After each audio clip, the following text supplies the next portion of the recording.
सादरम अभिवादनम सर्वेभ्यो नमो नमः। एक बार फिर मैं डॉक्टर अरविंद कुमार गौड़ अपने सभी यूट्यूब चैनल के दर्शकों का, श्रोताओं का और पाठकों का हार्दिकम स्वागतम, अभिनंदनम, खैर मकदम और वेलकम करता हूं। आज हम हिंदी व्याकरण का जो हमारा टॉपिक चल रहा था अव्यय, और अव्यय का एक भेद है समुच्चय बोधक अव्यय। समुच्चय बोधक अव्यय, उसको लेकर के आप लोगों के सामने है। इस विषय पर विस्तृत चर्चा की जाएगी। आशा करता हूं आप लोगों का जो अर्जित ज्ञान है, जो संचित ज्ञान है, हो सकता है अनभ्यास से उसमें कुछ धूल जम गई होगी। उस धूल को मैं यहाँ पर साफ करने का प्रयास कर रहा हूँ। आशा करता हूँ आप ध्यान से देखेंगे और अच्छा लगेगा तो शेयर करेंगे। और अंत में एक निवेदन जरूर कर रहा हूँ कि चैनल को सब्सक्राइब अवश्य करें, क्योंकि हम जो भी नया वीडियो अपलोड करेंगे उसकी जानकारी आपको ऑटोमेटिक मिल जाया करेगी। समुच्चय बोधक अव्यय। अव्यय के 5 भेद बताए गए हैं।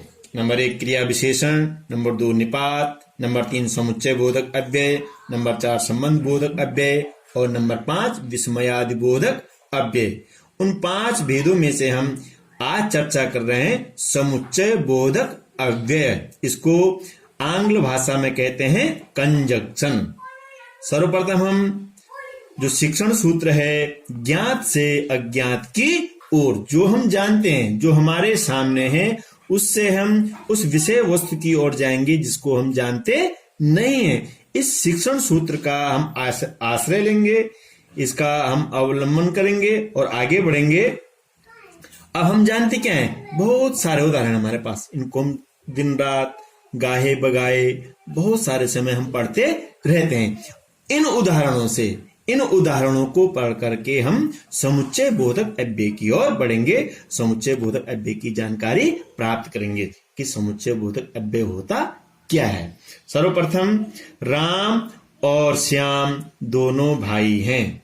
यहां पर आप देख रहे हैं राम और श्याम दोनों भाई हैं। एक वाक्य है और यहां पर राम और श्याम, इन दोनों शब्दों के बीच में एक शब्द है जो राम और श्याम को आपस में जोड़ा है। ध्यान देंगे कौन शब्द है और किस किस शब्दों को जोड़ा है, श्याम और राम, राम और श्याम। अगला वाक्य पढ़ेंगे, सच बोलना और किसी की परवाह न करना उसकी खासियत है। सच बोलना एक वाक्यांश है और किसी की परवाह न करना उसकी खासियत है दूसरा वाक्यांश है। और इन दोनों वाक्यांशों को कौन जोड़ा है, और ध्यान दीजिए, एक वाक्यांश क्या है, सच बोलना, दूसरा वाक्यांश क्या है, किसी की परवाह न करना उसकी खासियत है। तो इन दोनों वाक्यांशों को आपस में कौन सा शब्द जोड़ रहा है, और शब्द जोड़ रहा है। ध्यान दीजिए, अगला उदाहरण देखिए, सूरज निकला और पक्षी बोलने लगे। एक वाक्य है सूरज निकला, दूसरा क्या है, पक्षी बोलने लगे। इन दोनों वाक्यों को आपस में कौन सा शब्द जोड़ रहा है, और ध्यान दीजिए, सूरज निकला वाक्य है एक, उसके बाद पक्षी बोलने लगे ये अगला वाक्य है। इन दोनों वाक्यों को हम किस शब्द के द्वारा जोड़ें, और तो सूरज निकला और पक्षी बोलने लगे। अगला उदाहरण देखिए, आयुष ने कड़ी मेहनत की और सफल हुआ। ध्यान दीजिए, आयुष ने कड़ी मेहनत की एक वाक्यांश है, सफल हुआ अगला वाक्यांश है। इन दोनों वाक्यांशों को आपस में कौन जोड़ा है, और। इसी प्रकार अगला उदाहरण देखिए, विकास और तुषार बहुत अच्छे दोस्त हैं। यहां पर विकास और तुषार, तो विकास एक शब्द है, तुषार अगला शब्द है। इन दोनों शब्दों को जोड़ने का काम कौन कर रहा है, और। तो यहां पर और जोड़ने का काम कर रहा है विकास और तुषार को। अगला उदाहरण है, तुम सभी वहां जा सकते हो किंतु मैं नहीं, एक वाक्यांश, तुम सभी वहां जा सकते हो, एक वाक्य है। मैं नहीं, ये दूसरा वाक्य है। इन दोनों वाक्यों को कौन जोड़ रहा है? ये किंतु शब्द जोड़ रहा है। अब मैं जहां तक समझ पा रहा हूं, ये स्पष्ट हो रहा होगा कि समुच्चय बोधक अव्यय किसे कहते हैं? समुच्चय बोधक अव्यय उन शब्दों को कहते हैं, उन अव्यय शब्दों को कहते हैं, उन अविकारी शब्दों को कहते हैं जो एक शब्द को दूसरे शब्द के साथ जोड़ते हैं, एक शब्द को दूसरे शब्द के साथ जोड़ते हैं, और जो एक वाक्यांश को दूसरे वाक्यांश के साथ जोड़ते हैं, एक वाक्यांश को दूसरे वाक्यांश के साथ जोड़ते हैं, उसको समुच्चय बोधक अव्यय कहते हैं। जो एक वाक्य को दूसरे वाक्य के साथ जोड़ते हैं, उन शब्दों को समुच्चय बोधक अव्यय कहते हैं। ध्यान दीजिए किस प्रकार से हम इसको परिभाषित कर सकते हैं। समुच्चय बोधक अव्यय, समुच्चय बोधक अव्यय उन शब्दों को कहते हैं जो एक शब्द को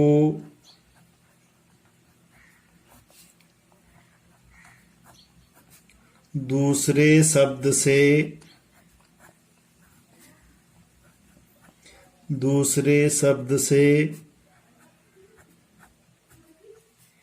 एक वाक्यांश को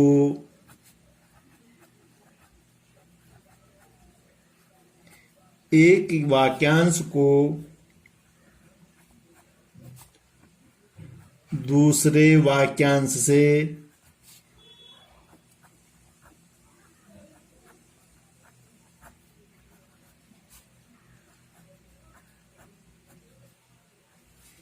एक वाक्य को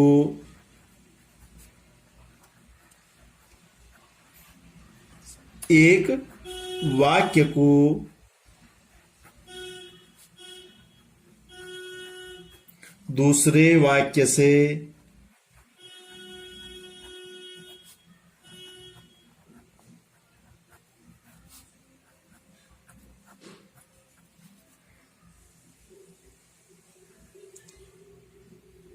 एक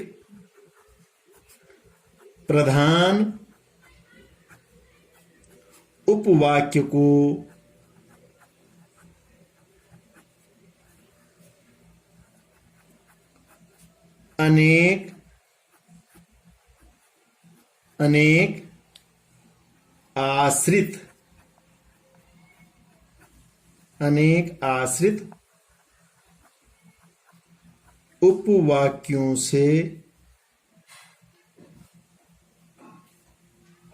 अनेक आश्रित उपवाक्यों से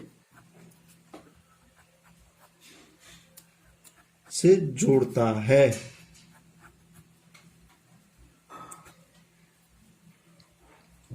समुच्चय बोधक अव्यय को समुच्चय बोधक अव्यय को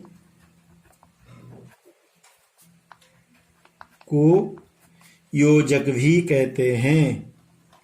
योजक भी कहते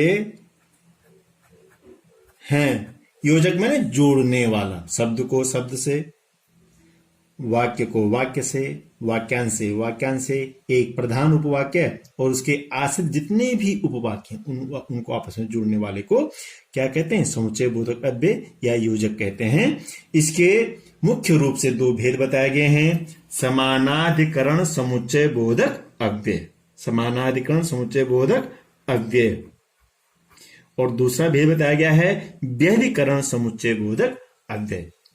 जब शब्द को शब्द से जोड़ते हैं वाक्यांश को वाक्यांश से जोड़ते हैं, वाक्य को वाक्य से जोड़ते हैं, तो वहां पर समानाधिकरण समुच्चय बोधक अव्यय होता है। लेकिन जहां एक प्रधान उपवाक्य होता है और उस पर अनेक आश्रित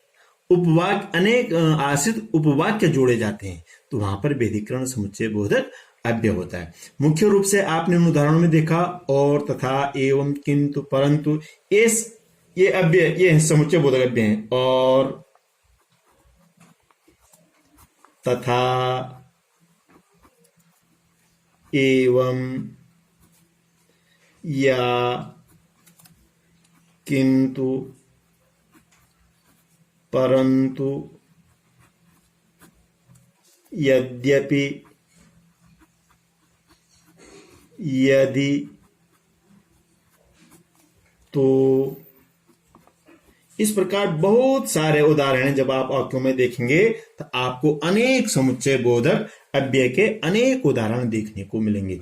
इस प्रकार से उदाहरणों से और इससे हम समझ सकते हैं, जो शब्द को शब्द से जोड़ता है, वाक्य को वाक्य से जोड़ता है, वाक्यांश को वाक्यांश से जोड़ता है, और एक प्रधान उपवाक्य को अनेक उपवाक्यों से जो शब्द जोड़ते हैं, उन शब्दों को समुच्चय बोधक अव्यय या योजक कहते हैं। समुच्चय बोधक अव्यय, इसका जो शाब्दिक अर्थ है जोड़ना, इसको दूसरे शब्दों में कहते हैं योजक। अब किसको जोड़ा है? शब्द को शब्द से,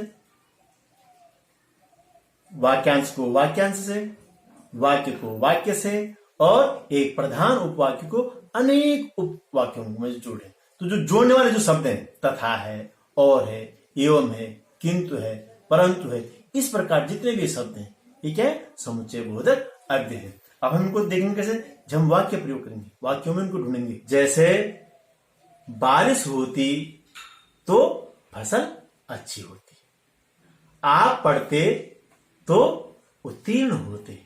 इस प्रकार से इन जो समुच्चय बोधक अव्यय हैं, जो वाक्य को वाक्य से जोड़े, आप आ रहे हैं या नहीं, आप आ रहे हैं एक वाक्य, उसके साथ कौन जोड़े? दूसरा वाक्य, या से हम जोड़े या नहीं। इस प्रकार जो यहां पर या है, ये समुच्चय बोधक अव्यय। इस प्रकार से हम इनको समुच्चय बोधक अव्यय को समझ सकते हैं। आशा करता हूं आप लोगों ने ध्यान से देखा होगा और आप लोगों की समझ में भी आया होगा।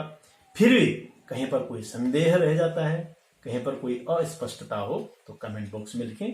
कमेंट बॉक्स में हम समाधान करने का प्रयास करेंगे। एक बार फिर सभी दर्शकों का, पाठकों का और श्रोताओं का बहुत बहुत धन्यवाद।